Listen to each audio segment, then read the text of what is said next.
Straight Shootin LJA here, and I'm down here at Goals Dagenham. You know what? You may recognize Coach Judan Ali. Always doing something. But so, what are you doing today? Well, yeah, I'm holding a coaching open day here in East London and at Goals in Dagenham, and really just to see how the turnout will be, and just to prove that there are youngsters who want to get back into football. Judan Ali, as you can see behind me, is obviously trying to do a coaching session, getting more people in East London into football through these initiatives, and more specifically from ethnic minorities.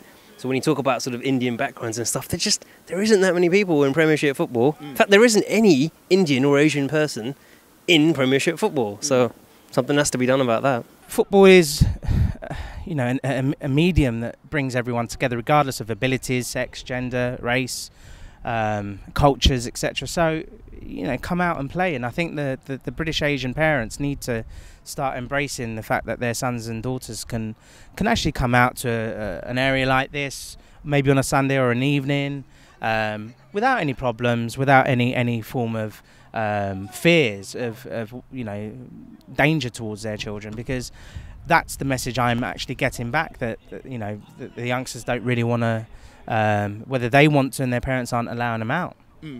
Part of my when I was in the presenting earlier, I joined in with the session and I really enjoyed it. I mean, I love football. I'm not the greatest at it, but I love it and I had fun. It is really important for getting Indians involved. I think I was saying to Judan earlier, if this was going on a weekly basis and it was established and people knew about it, because that's important. Even though this was advertised and stuff like that, sometimes it takes many touches for someone to actually, oh, that's actually going on around the corner. So I think if you build it, they will come. If this was going on weekly and it was, if it had that tag where it's, a route in for example, Indian people, to actual football with some connections, PFA, that kind of thing. I think if you build it, they will come, and it will certainly change things in the next few years, because I've got loads of friends who are really good at football, Indian friends, and I don't know why. I mean, some of them got to semi-pro level and stuff, and we just talk, and I don't know why it hasn't gone further. Things have been talked about today, like maybe, it's different with ethnic backgrounds. The parents might not pursue that kind of thing. Pursuing that kind of thing as a career isn't really seen as going down the family route. Yeah. So you might get problems like that. I don't really know, but I want to be a part of helping that change. That's for sure.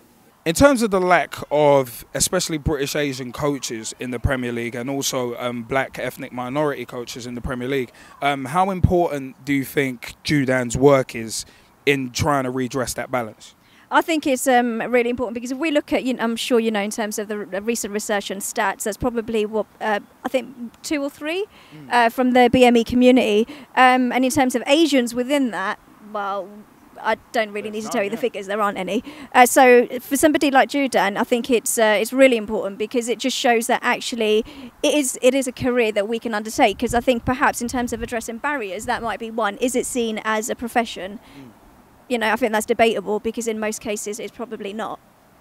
So I think it's really important, because by him coming out there and showing what he does, what it's saying is actually it can be a profession. What you've got to go out there is like himself, who's been given an opportunity, taken it, and is doing really well in it, really excelling in it. If he can do it, why can't anyone else? Why do you think there's not a great deal of Indian or Asian players in the Premier League at the moment? Do you think there's sort of systemic barriers, or is it just a case of parental barriers? It's tricky, because I don't think it would be a case of parental barriers if you were at that kind of stage. I mean, there are Indian football players or people of Asian descent in the lower leagues, if we're talking about in this country. And I don't know. I guess one argument is, are they just not good enough to be in the Premier League? I don't know if I'd necessarily agree with that. What I would say is, because, the way, I guess, it has worked out in this country at the moment, Judan said it earlier when I was interviewing him, the British Indians are almost the biggest minority in England, or it could be argued that way anyway. I'm not sure the official stat, but if that's the case, when our parents or grandparents came over, settled down, since then you've had 2 or 3 generations, and they've been brought up, not just brought up here, but born and bred here. So they are, for all intents, British. They've grown up with that kind of, oh, it's the weekend, it's the Premiership, I'm looking forward to my match, all that kind of stuff. So you've had the exact same upbringing, the exact same, go to the park on a weekend, play football, or whatever their sport that they're into might be. So it's on par. So the reason I think it might have taken so long is because of that sort of, now you're getting to the stage where people are born and bred in this country, and it's going to be a different mindset. It's not people coming over, settling and that kind of thing, where you've got that different mindset. You can imagine as the generations go on, I mean, I for example, I can speak for myself, I don't necessarily think, oh, yeah, you've got to be a doctor or a lawyer or whatever. It's just different as the generations go on. So I think you will see a change. You mentioned in terms of seeing it as a profession, do you mean kind of the wider community, or Asian parents, or what did you mean by that? Well, in terms of profession, what I mean is it's something that you can then carry out full time, so not something in addition to. So at present, I mean, most coaches work part time, so they'd have a full time job, and it's something that they'd probably do on the weekends or the evenings. But with somebody like Judan, for instance, and his skill base and expertise, he does that pretty much full time. So what I'm saying in terms of long-term vision, if there are people out there who, from the BME community, who do feel that actually, or maybe it's something that I don't think I can do, well, actually, Judan's a fine example of somebody who's showing that actually you can. Initiatives like this are only going to help that. And the shocking thing is there aren't that many initiatives like that. Like I said, I've talked to loads of friends of mine who are more into football than I am. They've not had the chance to do things like this. That would really give you that kind of boosting on an Indian or an Asian kind of field or platform, if you will. So, yeah, I think the two are going to work hand in hand. The generations have changed, and initiatives like this will certainly help it. I don't think it's because people aren't good enough, and I don't think it's because of parental boundaries, as you said earlier. So we'll see. But like Judan said, it's a slow change. It's going to take a medium term, maybe up to 5 years to sort of get that going. But, it will happen. I really believe that, and I'm sure it'll make big news. What other sort of barriers do you think are potentially stopping British Asian coaches and black coaches getting into football? Do you think there's some sort of systemic change that needs to happen, or what barriers are stopping it, and what changes need to be made?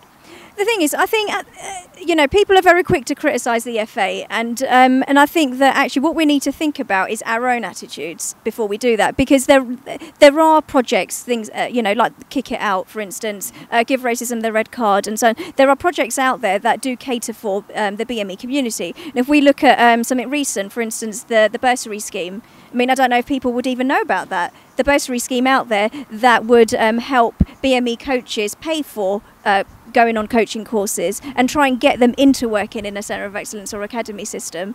So I think perhaps we need to look at our attitudes, and also how determined are we from being from the BME community to actually go out there, have a look to see opportunities that are available. Because to be honest, I think that there are opportunities available, but people aren't grasping them. Well, I think we need to be collectively in one direction from the BME community. So yes, the black and the Asian communities need to start working together in this. And it's not just football. I think in general, if you've got a skill, you've got a passion and a talent, don't just sit on the sofa and watch television and fantasize, or play your console games and fantasize. That could be you, when it could really be you out there on the field. We've just seen it with the Olympics. So let's get out and put your thoughts into action. Nice one. Judan, it's been a pleasure as always, man. Nice one.